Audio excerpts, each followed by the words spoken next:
Hi friends, Mrs. McBride here, again, coming to you straight from my kitchen table.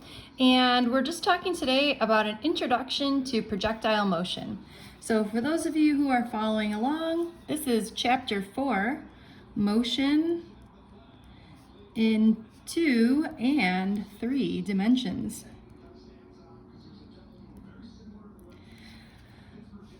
So in terms of the three-dimensional motion, we'll see some of those ijk vectors pop back up in this particular topic. So in terms of projectile motion,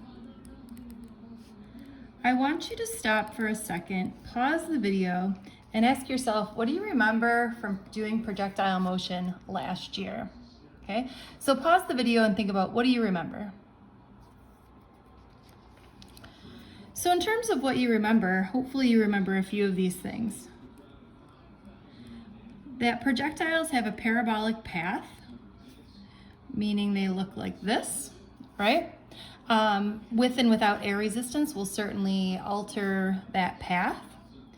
You also should remember that the X and Y are independent. So what happens in the X direction is independent of what happens in the Y direction. The only thing that is the same in both directions is the time, okay? Which is why last year we would have made these X, Y charts and sort of kept everything separate. There's also no force acting in the X direction.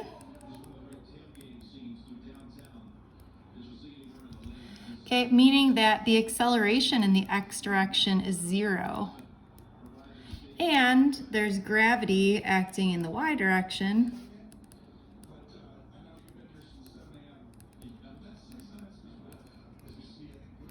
Okay, or that the acceleration due to gravity is little g, or negative 9.8 meters per second squared.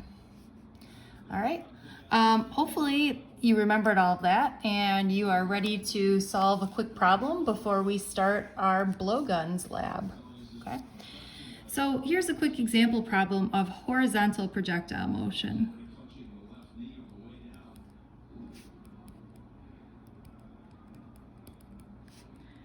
And I guess before we start this problem, let's talk about the fact that when something is moving in the horizontal direction, we usually talk about how it's coming off a cliff or something like that, right? And the motion sort of looks like this. You know, somebody is kicking a soccer ball or something like that, okay? When it's only moving in the horizontal direction, we have to remember that there is 0 initial velocity in the Y direction, right?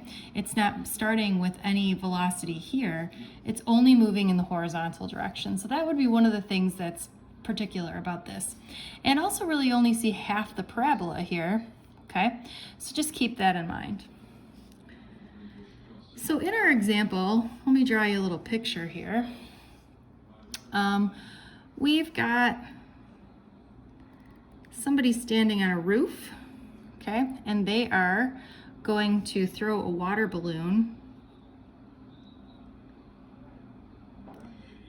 onto somebody who is standing down here sort of unsuspecting.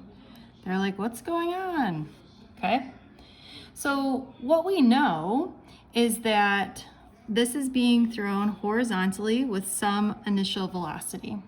We also know that the roof is 15 meters above the ground, and our unsuspecting person here is 25 meters away. So the question is, how do we calculate the initial velocity of this water balloon so this person is going to end up soaking wet here? That was my attempt at water drops. I don't know how that went. All right, so what I would do is we're gonna break this into the X and Y direction. Okay, now in the Y direction, we need to start by writing out our X, V naught, V, A, and T. In the X direction, since there's no acceleration, we only need to use the equation, or the only equation that we can use is velocity equals distance over time. Since there's no acceleration, we don't have to write out all of our givens, right? So I am just going to write velocity, distance, and time, okay? Now, the initial velocity here is what we're looking for. Does it matter if we call it v or v naught? No, because remember there's zero acceleration, which means that the velocity is constant. So if you want to call it v or you want to call it v naught, it doesn't matter. The initial velocity and the final velocity are the same because the velocity is constant. We did say about the initial velocity in the y direction, though, that it's 0. Okay, and it's 0 because we're only moving horizontally. Even though the water balloon is going to go like this, we're only moving horizontally initially. Okay, so what else do we know in the x direction? Well, we know that our victim here is 25 meters away. We know in the y direction that we're losing 15 meters of height. We also know the acceleration is -10. Once you have all your information in here, remember we make time as a question mark. We're going to solve the side without, we'll solve the side with only one question mark for time, and we'll bring it over.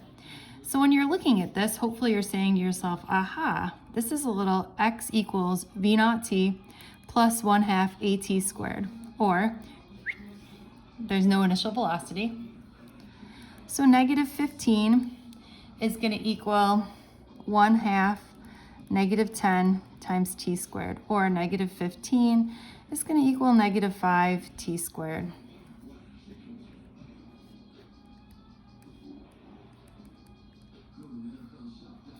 Okay, I don't know off the top of my head what the square root of 3 is, do you?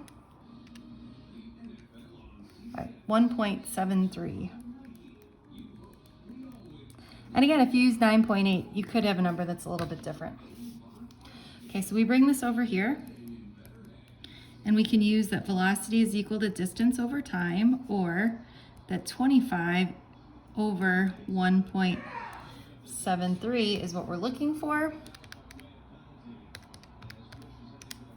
Okay, and we get 14.45 meters per second. So the speed of that water balloon that was thrown horizontally must have been thrown at 14.45 meters per second, such that it will hit our friend here. All right, hope that makes sense and that you're able to use this information for the blowguns lab. Bye, friends.